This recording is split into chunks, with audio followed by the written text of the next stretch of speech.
Om Swastiastu. Perkenalkan, nama saya Nino Andri Antari, nomor absen 29 dari kelas C2. Nah, di sini saya akan menjelaskan materi tentang interaksi sosial dan interaksi manusia dengan lingkungan. Tema 3, subtema 1, muatan pembelajaran IPS kelas 5.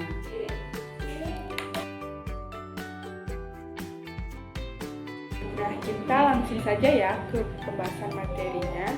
Interaksi manusia dibagi menjadi dua, yaitu yang pertama yaitu interaksi sosial dan yang kedua yaitu interaksi dengan lingkungan hidup. Nah, apa saja sih perbedaannya? Yuk simak baik-baik penjelasannya. Kita bahas yang pertama yaitu interaksi sosial. Interaksi sosial adalah hubungan-hubungan sosial antara manusia atau hubungan manusia satu dengan manusia lainnya. Interaksi sosial terjadi karena manusia adalah makhluk sosial. Makhluk sosial artinya manusia tidak dapat hidup sendiri dan selalu membutuhkan orang lain. Nah, adapun jenis-jenis interaksi sosial dapat dibagi menjadi tiga, yaitu yang pertama adalah individu dengan individu, yang artinya satu orang berhadapan dengan satu orang lainnya. Dan yang kedua ada individu dengan kelompok, yang artinya satu orang berhadapan dengan banyak orang atau bisa disebut dengan kelompok. Dan yang ketiga yaitu kelompok dengan kelompok.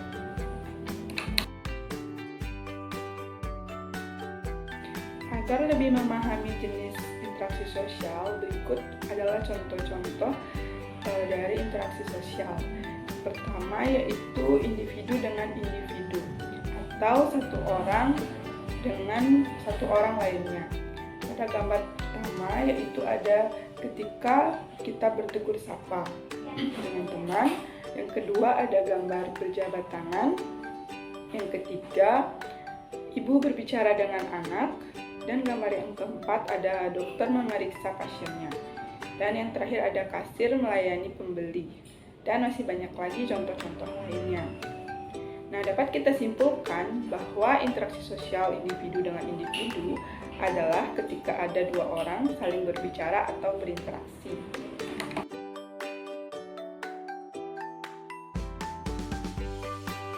Nah, selanjutnya ada contoh interaksi sosial individu dengan kelompok, yang artinya satu orang berhadapan dengan banyak orang.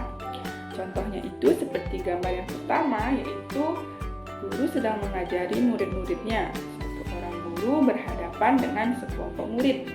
Nah, gambar yang kedua ini orang yang sedang berpidato di depan khalayak umum. Yang berpidatonya hanya satu orang berhadapan dengan sekelompok orang. Dan masih banyak lagi contoh-contoh lainnya.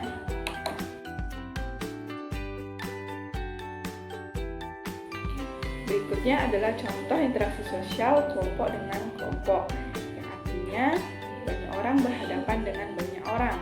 Contohnya itu seperti pada gambar pertama, yaitu ada gambar dua tim bertanding sepak bola. Kalian tentu sudah tahu ya bahwa tim sepak bola itu adalah 11 pemain, yang artinya 11 pemain berhadapan dengan 11 orang kelompok. Nah, sedangkan gambar yang kedua adalah dua tim bermain tarik tambang. Bisa dilihat pada gambar, satu tim bermain tarik tambang terdiri atas 3 orang, artinya banyak orang berhadapan dengan banyak orang. Nah, untuk gambar yang ketiga, ada gambar kelompok pramuka bekerjasama dengan kelompok PMR. Nah, kelompok pramuka terdiri atas banyak orang, dan PMR juga terdiri dari banyak orang. Maka dapat disimpulkan bahwa itu termasuk dalam interaksi sosial kelompok dengan kelompok.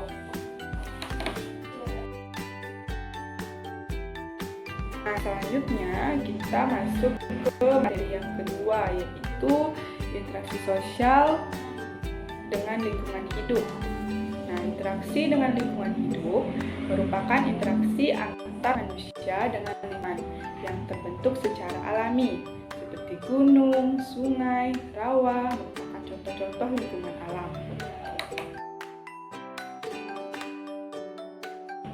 Nah, adapun contoh dari interaksi dengan lingkungan hidup atau alam. Yang pertama yaitu ada gambar petani menggarap lahan pertaniannya. Nah, petani ini sedang berinteraksi atau sedang melakukan kegiatan di lingkungan alam berupa persawahan. Lalu gambar yang kedua ini, nelayan mencari ikan di laut. Nah, nelayan berinteraksi dengan lingkungan alam berupa lautan untuk mencari hasil bumi berupa ikan. Nah, untuk gambar yang ketiga yaitu penduduk mengambil kayu di hasil hutan.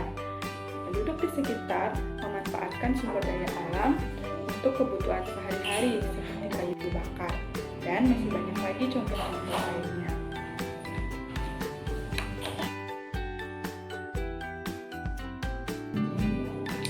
Adapun contoh interaksi selanjutnya yaitu adalah interaksi sosial di lingkungan pasar.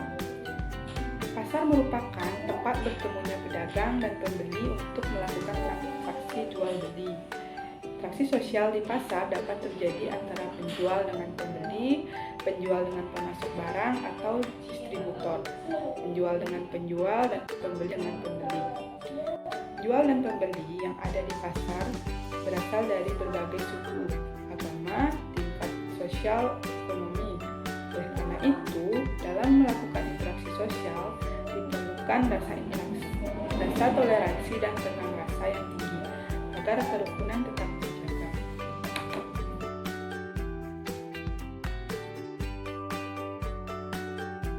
Nah, tadi sudah dijelaskan pada slide sebelumnya bahwa pada interaksi sosial diperlukan sikap toleransi dan tenggang rasa. Nah, toleransi adalah suatu sikap saling menghormati dan menghargai antar kelompok atau antar individu dalam masyarakat atau dalam lingkungan lainnya.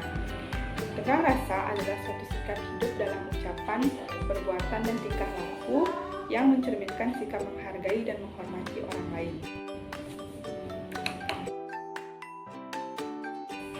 Nah, adapun manfaatnya jika kita memiliki sifat toleransi dan dengan tenggang rasa. Di antaranya itu yang pertama seperti kerukunan akan terjaga, kedua itu kemudian persatuan dan kesatuan akan meningkat, dan yang ketiga aktivitas akan berjalan dengan lancar, dan yang terakhir yaitu kehidupan akan terasa lebih damai.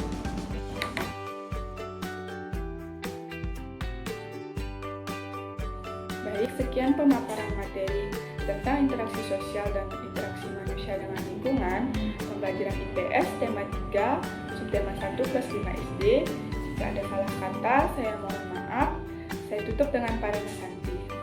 Om Santi Santi Santi Om.